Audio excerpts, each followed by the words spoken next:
अरे की केतना करई मजा नयब इंतजार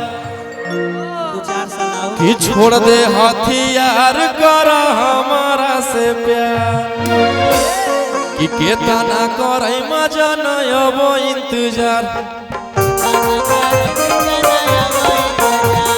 छोड़ दे हथियार कर हमारा से प्यार।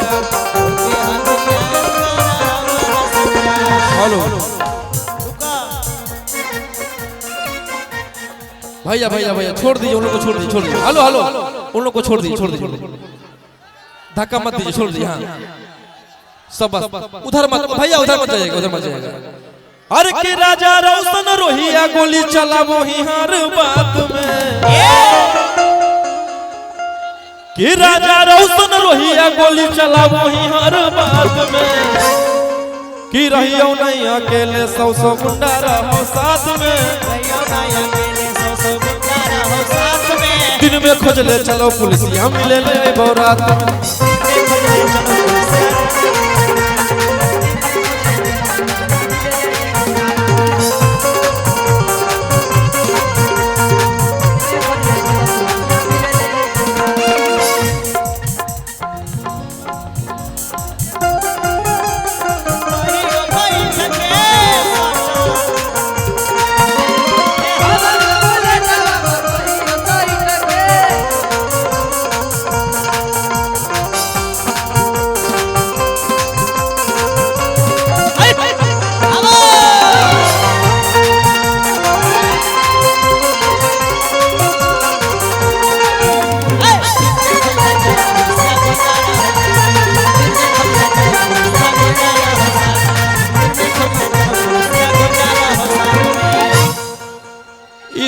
इस रोहिया को आप लोग क्या से क्या बना दिए हैं।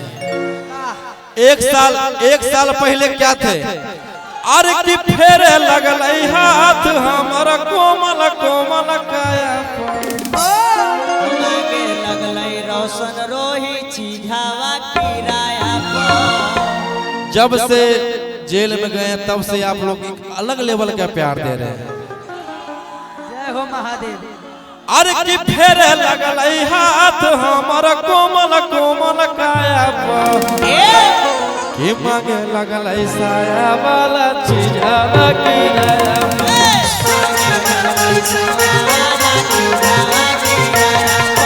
मांगे लगल सैया वाला चिढ़ावा किराया।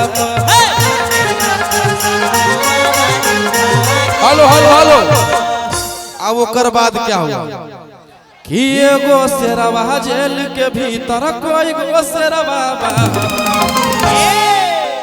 अरे एगो शेरवा जेल के भीतर कोई गो शेरवा। अब बाहर में सब शूटर खूना खा।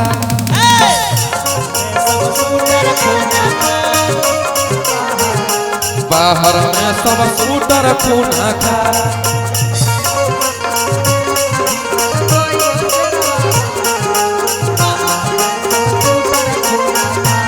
हेलो हेलो कि 12 बजे ले चलो बलंडर और बाद में मचल बवंडर। अजय कर बारे में बोलो ही हो रहो रोही के अंडर एक खुले आम करो ही रे छौला तू गुंडा घर दी। क्या नाम है? बाप रे ये तो टनक है। पढ़ाई लिखाई करता है? हाँ। कौन सी क्लास में? आरी बारी में। वाह वाह इस बच्चे के लिए एक बार हल्ला करके जय हो जय लव यू। टू एक गाने को और प्यार